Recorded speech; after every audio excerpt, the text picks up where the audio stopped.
हूँ कि आप इस डायरेक्शन में खड़े हुए हैं, आपको ईस्ट डायरेक्शन 500 मीटर चलना है, तो इसको आप मानेंगे ईस्ट ये है और यहाँ लिख लेंगे 500 मीटर में आप यहाँ पहुँच चुके हैं। मैं आपसे कहूँ नॉर्थ पे आपको 200 मीटर चलना है, तो नॉर्थ कौन सा कहलाएगा आपका, ये नॉर्थ डायरेक्शन कहलाएगा। तो यहाँ से आप मूवमेंट करेंगे नॉर्थ डायरेक्शन में यहाँ पे 200 मीटर। फिर इसके बाद आपसे कहा जाए कि आप इसके बाद वेस्ट के लिए चलिए कितना, वेस्ट के लिए चलिए 500 मीटर, तो आप पुनः से आ जाएंगे आप। इस तरह से आप ड्रॉ करें। अब आपसे मैं कहूँ कि इसको आप साउथ वेस्ट पे जाना है आपको 300 मीटर, तो साउथ वेस्ट जाना है, तो आपको देखिए वेस्ट ये कहलाता है, साउथ ये कहलाता है, साउथ वेस्ट कॉर्नर आपका ये कहलाया जाएगा। आप इस पोजीशन पे आ जाएंगे, ये कॉर्नर। इस तरीके से आप मैप भी ड्रॉ जब करते हैं तो इसी एरो इंडिकेटर से ही आप मैप ड्रॉ करते हैं, डायरेक्शन का क्लियर करते हैं, तो बहुत हेल्पफुल होता है।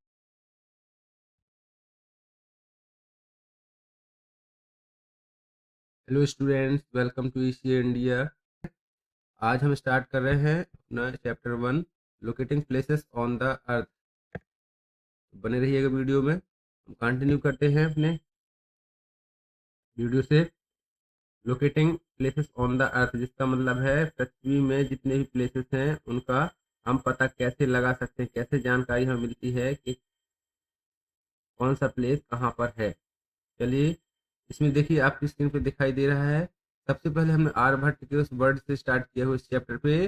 The globe of the earth stands in space made up of water, earth, fire and air and it's spherical. It is surrounded by all creatures terrestrial as well as aquatic। यानी जो हमारी पृथ्वी है वो किससे बनी हुई है, पानी, पृथ्वी, आग, आग और वायु, इससे मिलकर बनी हुई है ना। ये इसका शेप कैसा है, स्फेरिकल। स्फेरिकल आप लोगों ने देखा, स्फेयर कैसा होता है, ना ही थोड़ा सा राउंड से हटके होता है इस तरीके से। ये मतलब एक राउंड शेप से थोड़ा सा हटके होता है, स्फेरिकल जिसे हम कहते हैं। उस हिसाब से बनी हुई हमारी पृथ्वी। यहाँ पे कई प्रकार के जीव जंतु और क्रिएचर्स जिन्हें हम कहते हैं रहते हैं। की पॉइंट जो रहेंगे हमारे इस चैप्टर के, सबसे पहले हम इसमें जानेंगे what is a map and how do we use it, what are its main components. यानी कि मैप क्या होता है और इसे हम यूज कैसे, उपयोग कैसे करेंगे, और इसके मेन कंपोनेंट्स क्या क्या होंगे। नेक्स्ट हम इसमें पढ़ने वाले हैं, कौन सा टॉपिक कवर करेंगे इसमें, हम इसमें नेक्स्ट देखेंगे कि what are coordinates, how can latitude and longitude be used to mark any location on the earth. Third point हम कवर करेंगे, how are local time and standard time related to longitude. हम देखेंगे इसमें coordinates क्या होते हैं। जो हमारा ग्लोब है, ये ग्लोब जिसमें हम पृथ्वी को डिवाइड करते हैं, कई रीजन्स में डिवाइड करते हैं, इन रीजन्स पे ग्लोब के कोऑर्डिनेट्स क्या होते हैं। देन उसके बाद ये हम इनका लोकेशन जो अलग अलग इस पे हम जिसे हम लैटिट्यूड लॉन्गिट्यूड बोलते हैं, उसका उपयोग कैसे करेंगे। और लोकल टाइम और स्टैंडर्ड टाइम, जो स्थानीय मान और हमारा जो जो जिससे हम टाइम का पता लगाते हैं, वो हम कैसे डिनोट आइडेंटिफाई करेंगे लॉन्गिट्यूड के माध्यम से, और वो कैसे संबंधित है वो हम बताएंगे।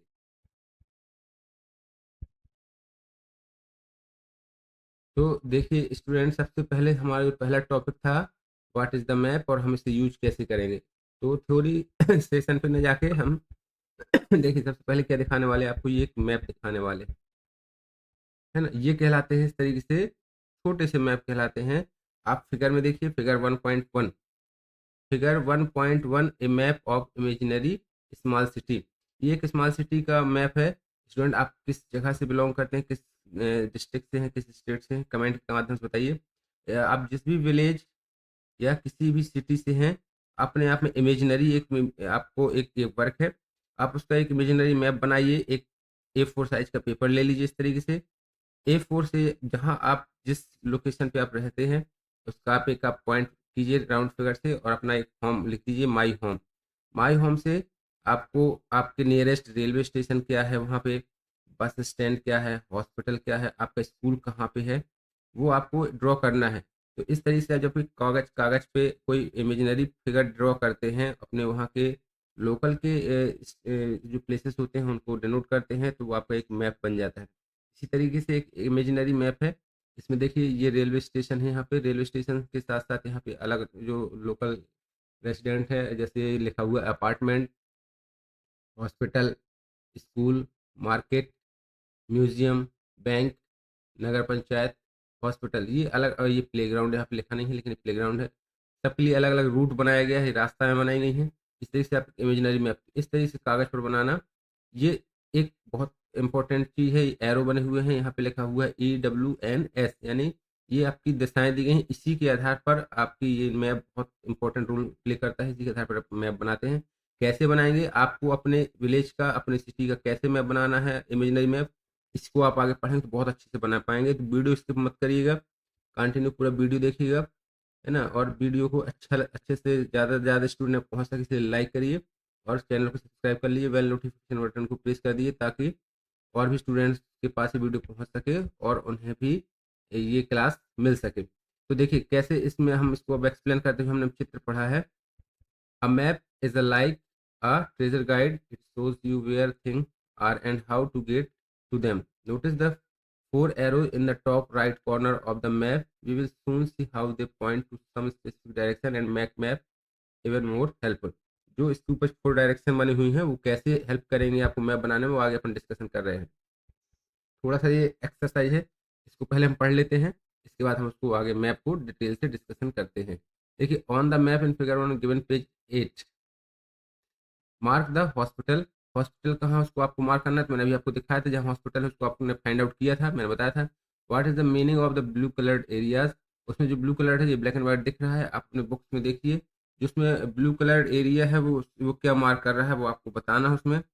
देन इसके बाद which is further away from the railway station, the school, the nagar panchayat और द पब्लिक गार्डन। आपके स्कूल से कौन सा एरिया सबसे ज़्यादा दूर है आपके रेलवे स्टेशन से, वो आपको फाइंड आउट करना है। मैप जो दिया गया है वो क्या है वो आपको बताना है।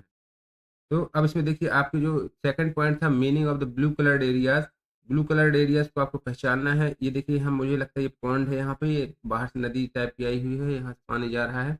मैप देखिए 1.1 आपके पास सही बुक्स होंगी, वहाँ से ये जो एरिया है हम आपको दिखा दे रहे हैं फिगर पे। ये देखिए फिगर पे ये जो एरिया दिख रहा है ये बुक में ब्लू कलर से शेडेड है, ये वाला एरिया पॉन्ड का एरिया है, ये रिवर आई हुई है, यहाँ छोटे छोटे नाले के रूप में ये फैल गई है। तो ये नदी नाले का पानी का साइन है, इंडिकेशन ब्लू कलर जो होता है मैप में हमेशा पानी के लिए अपन यूज करते हैं। तो इस तरीके से आप फाइंड आउट कर सकते हैं कि क्या चीज़ है ना। आगे हम इस क्लास में आगे चलते हैं स्टूडेंट। इसमें आगे जो नेक्स्ट पॉइंट लिखा हुआ था इसमें देखिए लिखा है as a class activity from group of 3 और 4 student each letter group try to draw a map of your school and some of the streets और roads that lead to it and a few neighboring buildings at the end, compare all the maps and discuss। ये चीज़ मैंने आपको पहले ही बताई है, आप अपना नाम मुझे कमेंट करके बताइए किस स्टेट किस डिस्ट्रिक्ट से है, आपने अपना मैप बनाया है, ब्लूप्रिंट उसका मैप बनाया है नहीं बनाया है, अपने नेबरिंग बिल्डिंग्स का वहाँ पे रोड्स को इंडिकेट कीजिए और एक छोटा सा मैप बना के आप मुझे बताइए। इसके बाद हम अगला पॉइंट कवर करते हैं अ मैप एंड इट्स कंपोनेंट। जो भी मैप पढ़ा उसमें हमने क्या क्या होता है उस मैप में, उसके कौन कौन से कंपोनेंट होते हैं देखते हैं। From this simple example, we understand that a map is a representation or a drawing of some area. It may be a small area, village, town, छोटे से गांव का हो सकता है, शहर का हो सकता है, बिगर एरिया के लिए हो सकता है जैसे किसी डिस्ट्रिक्ट या स्टेट के लिए हो सकता है। A very large area like India और even the whole world in the map, you look at the surface as if you are viewing in from the top। देखिए जो मैप होता है अभी अभी मैंने बताया कि आप छोटे से गांव से हैं या सिटी से हैं उसका मैप बनाइए या अपनी लोकेलिटी स्कूल का मैप बनाइए, आसपास की बिल्डिंग का बनाइए, तो ये छोटे मैप की कंडीशन में आ जाता है। वहीं मैं आपसे कहूँ किसी बड़े डिस्ट्रिक्ट का पूरे आप मैप बनाइए या पूरे स्टेट का जैसे मैप बनाइए तो वो मिडिल टाइप का मीडियम टाइप का मैप कहला जाएगा। इवन हम कहें किसी कंट्री का मैप बनाइए तो इंडिया है, पूरे होल वर्ल्ड का भी बना मैप बनाया जा सकता है, तो बड़े स्केल का मैप कहला जाता है। इस तरीके से 3 प्रकार के मैप होते हैं। An atlas is a book of collection of map. तो इस तरीके से जब एक जो बुक होती है मैप की बुक होती है, आप सभी ने एटलस परचेज किया होगा बुक से, उसमें हर पेज पर मैप होते हैं, अलग अलग हिस्से के मैप होते हैं। तो जब किसी बुक में मैप का कलेक्शन होता है तो उस बुक को हम क्या बोलने लगते हैं, उसको हम एटलस कहेंगे। As you will discover, there are several kinds of maps: physical maps, political map and आगे नेक्स्ट आपका देखते हैं इसमें लिखा हुआ देखिए थीमेटिक मैप्स क्या होते हैं ये। फिजिकल मैप्स क्या होता है, which mainly shows some natural features such as mountains, oceans and rivers. ऐसे मैप तो केवल वहाँ की फिजिकल लोकेशंस जैसे नदी, पहाड़, पर्वत, नदी आदि दिखाते हैं। ऐसे मैप को हम फिजिकल मैप कहते हैं। पॉलिटिकल मैप्स होते हैं, ऐसे मैप होते हैं that shows details of countries, of state boundaries, cities etcetera. ऐसे मैप जहाँ पे हम केवल डिस्ट्रिक्ट या स्टेट या उनकी जो बाउंड्री लाइन होती हैं उनको शो किया जाता है उसमें, उनको पार्टीशन किया जाता है अलग अलग डिवाइड करके उस लाइन के थ्रू। और इससे पता चलता है कि कौन सा स्टेट कहाँ तक है, कौन सी डिस्ट्रिक्ट कहाँ तक है, यूनियन टेरिटरीज कहाँ, कौन सी स्टेट कहाँ पर है, ये सब चीज़ें पॉलिटिकल मैप्स में शो की जाती हैं। थीमेटिक मैप्स क्या होते हैं? Which is this kind of information example including in this figure book 6.3 and figure 8.1 in this text book. तो सपोज दैट हम 6.6 पेज आपका खोल के दिखाते हैं, उसमें जो 6.3 फिगर दिया गया है वो आपका थीमेटिक मैप को शो करेगा। चलिए हम खोलते हैं आपका 6.3। ये आपके थीमेटिक मैप कहलाते हैं। थीमेटिक मैप यहाँ पे क्लियर हो रहा होगा आपको।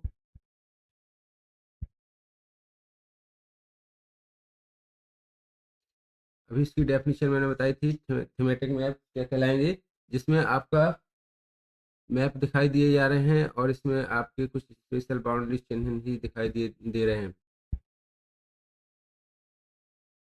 चलिए इसके बाद आते हैं हम मैन। आपका जो फिगर दिखाया गया था, मैंने अभी आपको दिखाया था, वहाँ पे एक एरो बनी हुई थी इस तरीके से, जो आपने मैप अभी ड्रॉ किया था वहाँ पे 4 एरो के साथ इंडिकेशन बनाया गया था, डायरेक्शन इंडिकेशन जिसे हम कहते हैं। यहाँ पे ईस्ट, वेस्ट, नॉर्थ, साउथ इस तरीके से बनी हुई थी। तो ये हमारे डायरेक्शंस कहलाते हैं, ये बहुत इंपॉर्टेंट होते हैं। अभी इसको पढ़ते हैं यहाँ से। Let us return to the 4 arrows at the top right of the small city map. They point to 4 directions which are north at the top and moving clockwise east, south and west. These are called the cardinal directions, also cardinal points. Other than these, intermediate directions are also used: northeast, southeast, south west and north west. तो ये कैसे indicate करते हैं, इसको आप ऐसे समझ सकते हैं। सपोज दैट आप जो भी बच्चे वीडियो देख रहे हैं, आप अपने आप को इमेजिन करिए कि इस पॉइंट पे आप खड़े हुए हैं, ठीक है।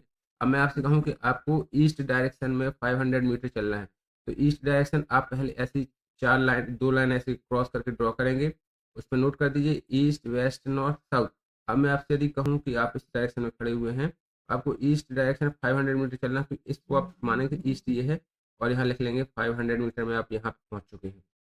मैं आपसे कहूँ नॉर्थ पे आपको 200 मीटर चलना है, तो नॉर्थ कौन सा कहलाएगा आपका? ये नॉर्थ डायरेक्शन कहलाएगा। तो यहाँ से आप मूवमेंट करेंगे नॉर्थ डायरेक्शन में यहाँ पे 200 मीटर। फिर इसके बाद आपसे कहा जाए कि आप इसके बाद वेस्ट के लिए चलिए, कितना?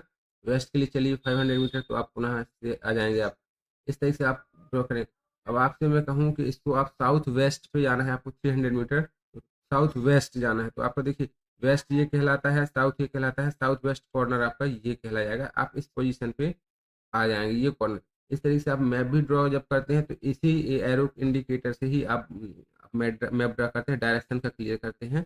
तो बहुत हेल्पफुल होता है, आपको ये पहले पढ़ लेना होता है। होपफुली समझ में आया होगा जो मैं कहना चाहता हूँ कि डायरेक्शन कैसे आप यूज करते हैं। ये आपके लिए एक एक्सपेरिमेंट है, आपको ये करना है, सभी बच्चों को करना है। क्या करना है? Consider the map of the small city, again identify the correct and incorrect statement list below. The market is north of the hospital. अब आपको जो पूरा मैप दिया गया था सबसे ऊपर, उसमें आपको क्या ये चीज़ सही है या गलत है? The market is north of the hospital. Market जो है वो कहाँ पे है? आपके हॉस्पिटल के नॉर्थ में। चलिए इसको देख लेते हैं मैप में।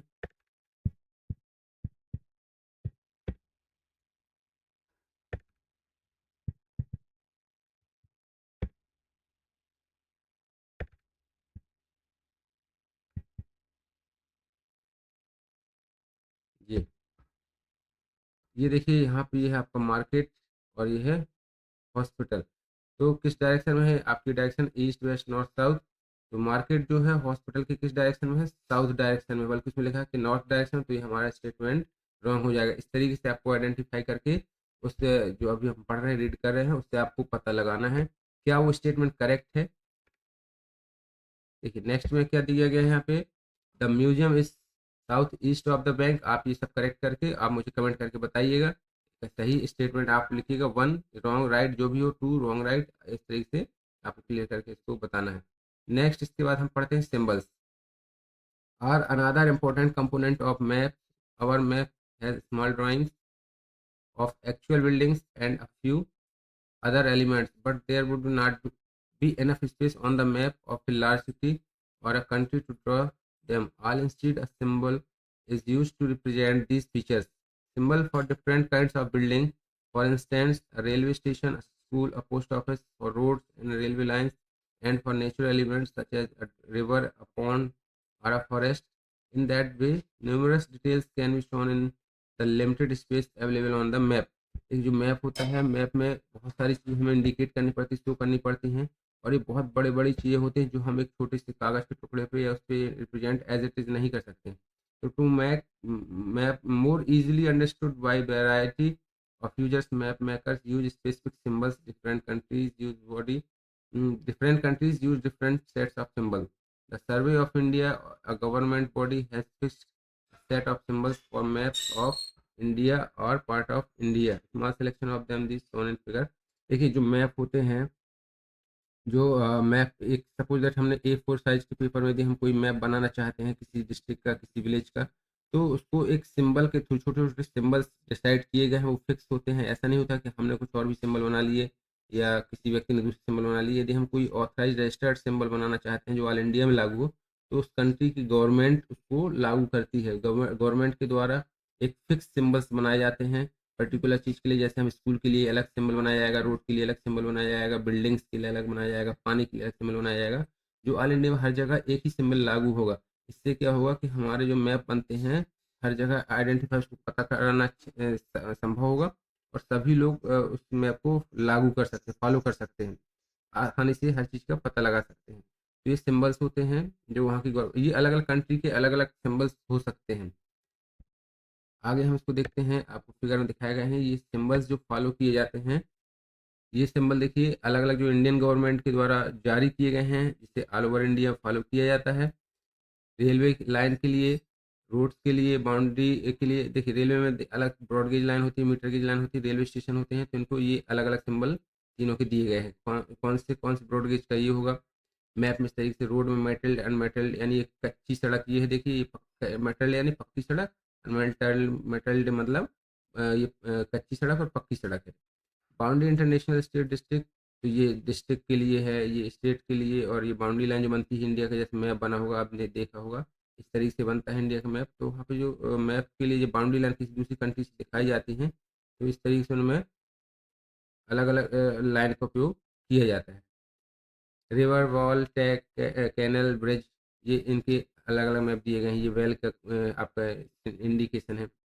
ये आपका रिवर के लिए है, टैंक के लिए है, कैनल के लिए है, ब्रिज के लिए। ये ब्रिज है आपका, इस तरीके से कहाँ, जब कभी भी मैप में आपको इस तरीके से ब्रिज ये इंडिकेशन बना है, इसका मतलब ये है कि यहाँ पे कोई ब्रिज के लिए दिखाया गया है।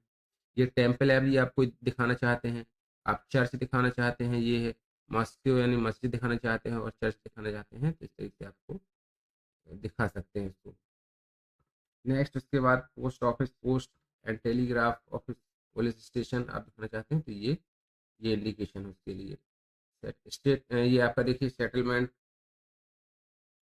आप इस तरीके से कोई भी इंडिकेशन दिखाना चाहोगे तो आपको ये याद करने पड़ेंगे सभी, आपको इसकी जानकारी होनी चाहिए। आप इसको अच्छे से पढ़ लीजिए, जहाँ कहीं भी मैप में आपके इसके उपयोग हो रहे हैं, तो आप इसको आसानी से बता सकते हो कि ये किस चीज़ के लिए है।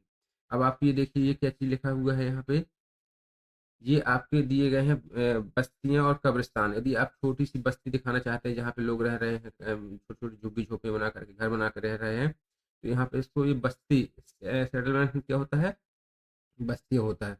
और ये कहलाते हैं कब्रिस्तान है, जहाँ पे लोगों को दफनाया जाता है और उनके कब्रगाह होते हैं, ग्रेवयार्ड इसको बोलते हैं। तो ये आपके कब्रिस्तान का इंडिकेशन है, कब्रिस्तान इसको बोलते हैं।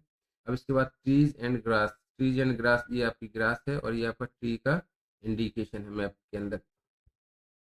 होपफुली आपको ये इंडिकेशन समझ में आ गए होंगे आपके सभी के सभी। अब हम आगे बढ़ते हैं इसमें, कोऑर्डिनेट्स, अंडरस्टैंडिंग कोऑर्डिनेट्स। कोऑर्डिनेट्स क्या कहलाते हैं,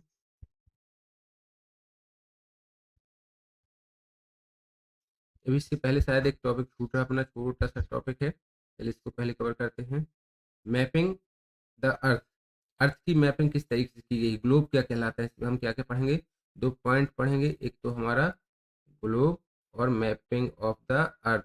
मैपिंग क्या कहलाती है? मैपिंग ऑफ द अर्थ कहने का मतलब मैपिंग वही है जो हमने अभी मैप बना रहे हैं। हम छोटे से विलेज का, छोटे से इसका मैप तो बना सकते हैं, लेकिन क्योंकि पृथ्वी हमारी बहुत बड़ी है जिसमें हम रहते हैं, इस पृथ्वी में अलग अलग कंट्री पूरी पूरे बने हुए हैं। और हम जानते हैं हमारी पृथ्वी का आकार कैसा है। हमारी पृथ्वी का आकार थोड़ा सा स्फीयर टाइप का है, गोल टाइप का है, यानी कि आपने सभी ने फुटबॉल देखी होगी। फुटबॉल क्या हम सरफेस पे उसको ऐसे रख सकते क्या, जैसे कागज के टुकड़े को रख सकते हैं? नहीं रख सकते हैं। तो फुटबॉल के दो एंड होते हैं, जिसका एक बैक साइड होता है, एक फ्रंट साइड होता है। तो दोनों साइड को हम दिखाना चाहते हैं यदि अर्थ को, तो हम एक प्लेन पेपर उसको कभी नहीं दिखा सकते। इसीलिए हम इसको पृथ्वी के मैप को दिखाने के लिए भी हमें किस पे दिखाना पड़ेगा? सपोज दैट एक फुटबॉल है, फुटबॉल के चारों तरफ हम एक पेपर चिपका देते हैं, और पेपर चिपकाने के बाद उस पे हम चारों तरफ से आगे और पीछे दोनों साइड ही उस पे हमें मैपिंग करनी पड़ेगी। इंडिकेशन के फ्रंट पे जो जो कंट्री आ रहे होंगे उनको शो करेंगे, फ्रंट के पीछे साइड जो कंट्री आ रहे होंगे उनको वहाँ पे शो करेंगे। इस तरीके से जो पृथ्वी की मैपिंग होती है, अर्थ की मैपिंग होती है, और राउंडक स्फीयर टाइप में होती है, गोल टाइप में होती है, जिसे हम क्या कहते हैं? ग्लोब कहते हैं। ये इसमें यही जनरली लिखा हुआ है। तो इसका जो मैपिंग होती है पृथ्वी की, एक प्लेन सरफेस एरिया पे दिखा पाना संभव नहीं है। जिस पे हम उसको शो करते हैं उसे हम ग्लोब कहते हैं। मैपिंग के लिए उसको ग्लोब का यूज करते हैं।